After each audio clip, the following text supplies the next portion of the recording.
Et avant la première rencontre entre Benjamin Netanyahou et Donald Trump à Washington, au menu des discussions, l'Iran et son programme nucléaire, le dossier palestinien, les implantations, mais aussi Jonathan Pollard. Et pour cause, d'après des proches de la délégation du Premier ministre israélien, le chef du gouvernement souhaiterait obtenir du chef d'État américain le retour en Israël de l'ex-espion de la CIA libéré l'année dernière. Après 30 années de détention, une éventuelle réponse positive du président des États-Unis pourrait faire grand bruit ici, dans le pays, et calmer quelque peu les ardeurs du camp sioniste religieux très attaché à Jonathan Pollard. Hormis le sort de Jonathan Pollard, Israël s'inquiète aussi pour ces personnes âgées. 21% des seniors vivent sous le seuil de la pauvreté, l'un des taux les plus élevés des pays occidentaux. La faute à des allocations insuffisantes, des aides financières quasi inexistantes et une prise en charge administrative défaillante. Exemple, tout de suite avec deux de ces personnes âgées, Roman Lederman et Sima Gourovitch. Tous les deux se plaignent d'allocations dérisoires reçues par l'État. Leur sort a ému des milliers d'internautes sur Facebook. Regardez, on en parle après. Bonjour, je m'appelle Roman Lederman.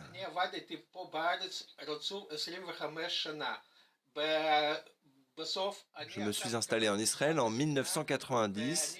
J'ai travaillé ici pendant 25 ans et depuis quelques années, je touche mon allocation vieillesse. Depuis la réforme, l'augmentation est de 31 shekels, presque 10 euros. Pas plus de 31 shekels. J'en appelle au gouvernement et je veux leur rendre cette augmentation.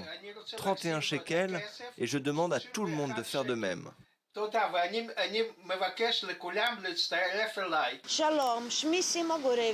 Bonjour, je m'appelle Sima Gourovitch. Je veux dire au gouvernement, notre allocation vieillesse n'est pas indexée sur la hausse des prix. Cela fait plus de 2 ans que l'allocation vieillesse n'a pas augmenté. C'est inadmissible.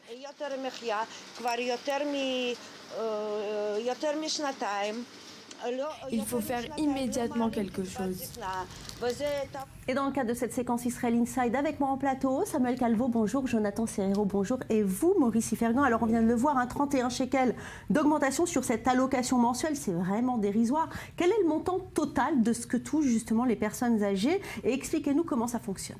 Écoutez, c'est un peu difficile à dire parce qu'il y a des avantages supplémentaires, mais disons la somme ridicule de 1500 à 1600 shekels par mois, c'est-à-dire entre 350 et 400 euros par mois, c'est ça qu'on appelle l'allocation vieillesse et qui permet à un senior, à une personne retraitée de vivre avec son salaire en plus. Alors souvent, l'allocation vieillesse est automatique à partir de 62 ans pour les femmes, 67 ans pour les hommes, l'âge de la retraite, en fonction des revenus. Ceux qui ont des revenus suffisants ne toucheront pas cette allocation vieillesse. Ce n'est qu'à 65 ans pour les femmes et à 70 ans pour les hommes qu'elle est automatique, quels que soient les revenus. Et comme vous l'avez dit, ça faisait 2 ans que ça n'avait pas bougé. Le gouvernement avait voté dans la loi du budget une augmentation de cette allocation vieillesse et il se trouve que chacun a reçu 31 shekels. Oui, 31 shekels, une augmentation quand même qui fait grimacer, hein, on a envie de dire, c'est complètement dérisoire. Évidemment, sur les réseaux sociaux,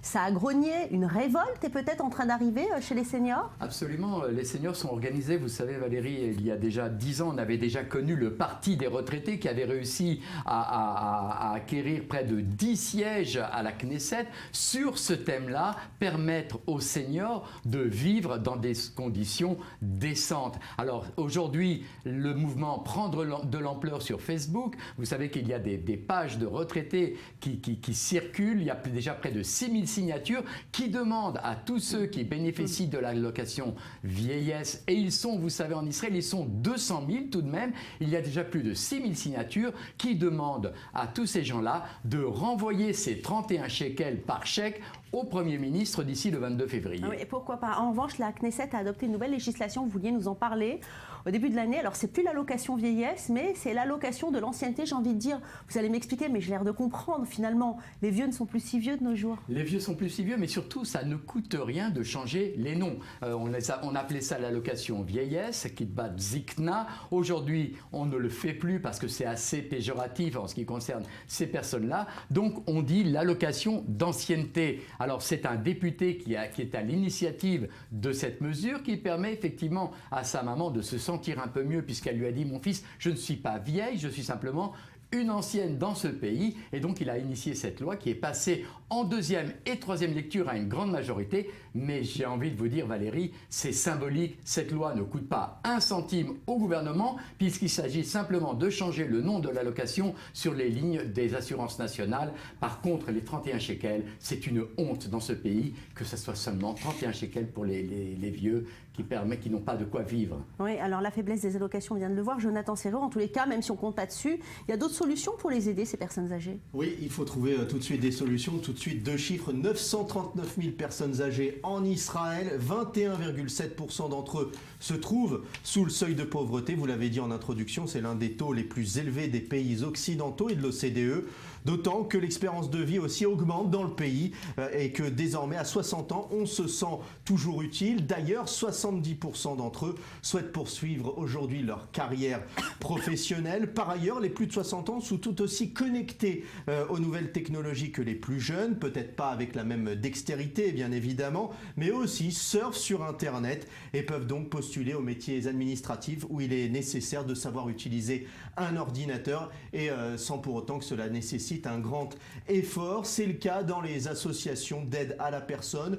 Aujourd'hui, ces associations prennent en charge près de 170 000 personnes et aujourd'hui, toutes ces sociétés de services recherchent des seniors de plus de 60 à 65 ans pour s'occuper de toutes ces personnes qui sont le plus souvent, on l'a dit, on l'a vu aussi, seules et comme on vient aussi de le voir, ne touchent pas assez d'allocations. Alors parmi les associations qui s'occupent donc de trouver du travail aux plus de 65 ans, il existe ce programme sponsorisé et soutenu par le ministère des Affaires sociales intitulé Darush Nisayon, expérience exigée en français. Il existe un portail internet pour poster ou répondre à une annonce. Les responsables du site se chargent de faire le lien entre le demandeur d'emploi et la société. On y voit aussi le nombre d'inscrits, le nombre d'annonces disponibles et le nombre de sociétés partenaires. Et l'initiative a fait le bonheur de Shlomit, une plus de 60 ans qui, grâce à ce site, a trouvé une place de secrétaire dans l'un des nombreux théâtres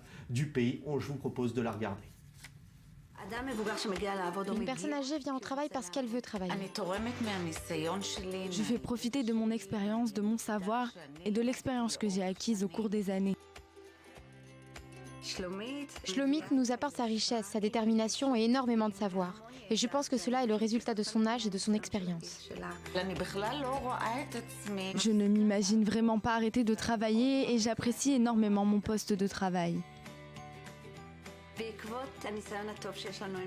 Suite à l'expérience concluante que nous avons avec Shlomit, nous avons décidé de recruter d'autres seniors. C'est une excellente décision qui a fait ses preuves. Je suis convaincue que je peux enrichir les jeunes qui travaillent autour de moi. C'est une très grande chance. Employer des seniors, c'est un magnifique cadeau. Et autre promesse faite par l'État aux personnes âgées, l'aide pour les soins dentaires. Avec la faiblesse des allocations, certains ne peuvent même plus se payer des traitements décents. Du coup, ils renoncent à se faire soigner. Je propose de regarder ce sujet, il donne froid au dos. On en parle après.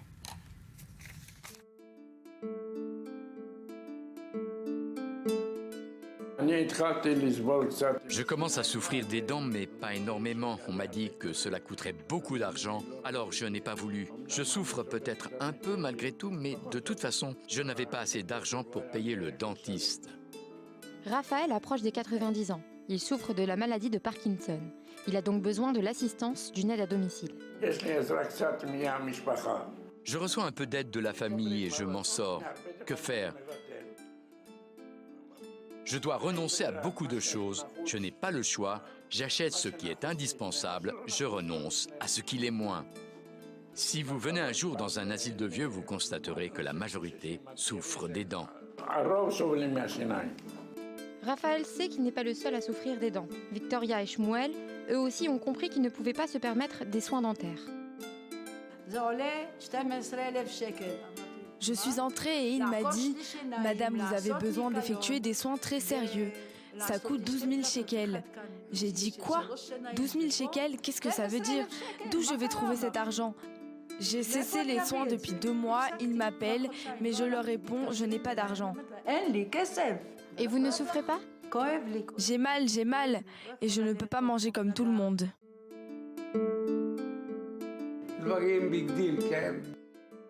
Nous avons des petits-enfants et plutôt que payer mes soins dentaires, je préfère dépenser pour les petits-enfants.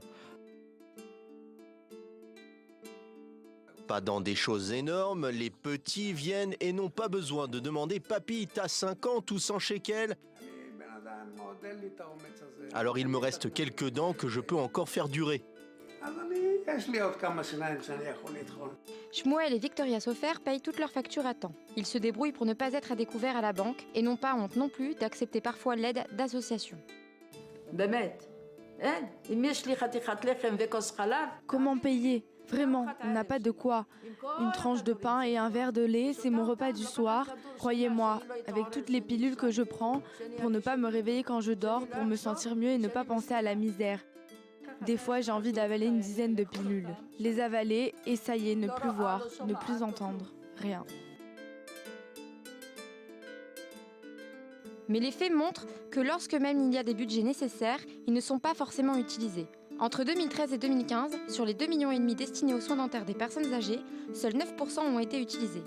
Oui, il y a de l'argent, mais les personnes âgées n'en profitent pas. La Knesset a tenté à plusieurs reprises de faire subventionner les soins par l'État. Nous exigeons une chose simple. L'État est parvenu à faire financer les soins dentaires des enfants. Il n'y a pas de raison qu'ils ne parviennent pas à financer les soins et appareils dentaires des plus vieux. Aujourd'hui, 30% des vieux, c'est-à-dire plusieurs dizaines de milliers de personnes, renoncent aux soins dentaires pour des questions d'argent. En attendant, ce sont des associations d'entraide qui prennent la place des pouvoirs publics. Au standard d'une de ces associations, la majorité des appels proviennent de personnes âgées. Elles demandent de l'aide pour financer des soins. Nous devons nous demander comment nous en sommes arrivés là, qu'une chose aussi essentielle que les dents soit si problématique pour les personnes âgées. Ici, à notre standard, nous recevons en moyenne 1500 appels par an de seniors qui sont en difficulté et qui nous supplient de les aider à financer leurs soins dentaires. Raphaël a reçu ses soins dentaires grâce à une équipe de l'association qui est arrivée jusqu'à chez lui. L'équipe passe de maison en maison pour administrer à domicile les soins d'urgence. Et la demande est énorme. Je voulais profiter de la fête de Tou Bishvat et consommer des fruits secs selon la tradition, c'est tout. Et il ne s'agit pas forcément de personnes dans le besoin. Une grande partie des personnes âgées qui ne peuvent financer leurs soins dentaires perçoivent leur retraite et font partie des classes moyennes. Au troisième âge, les nombreux médicaments et traitements coûtent cher et il ne reste souvent pas grand-chose pour les soins dentaires. Alors on vient de voir Samuel Calvo, les aides gouvernementales pour les personnes âgées plus qu'insuffisantes, mais est-ce que ça va s'améliorer ? Alors il faut savoir que 15% de la population générale en Israël en 2015 avait au moins 65 ans sur une population totale estimée à plus de 8 500 000 habitants. En 2065, le nombre atteindra plus de 30% de la population et les prévisions annoncent même qu'il y aura plus de 400 000 personnes qui auront 90 ans ou plus à ce moment. Des changements démographiques qui vont donc influencer les dépenses publiques. Les dépenses de l'assurance nationale israélienne pour les allocations vieillesse ont été projetées en hausse en passant de 2,6% du produit intérieur brut en 2009 à 3,4% en 2059. Le total des allocations de santé à long terme devrait aussi être en hausse de 0,5% en 2009 à 1,1% du PIB en 2059. Mais la bonne nouvelle, c'est que le taux de fécondité d'Israël est de plus de 3 enfants par femme, presque le double de celui des autres pays de l'OCDE. Regardez ce graphique. Au classement général, Israël devance largement l'Arabie Saoudite, deuxième, qui elle-même devance le Pérou. La France est loin derrière, 11e du classement, mais devant les États-Unis, 17e, avec seulement 1,86 enfants par femme. Des chiffres qui rassurent et qui prouvent que le ratio de dépendance démographique, c'est-à-dire le nombre de personnes âgées qui dépendent des jeunes, est bien plus faible en Israël que dans d'autres pays. Merci Sam.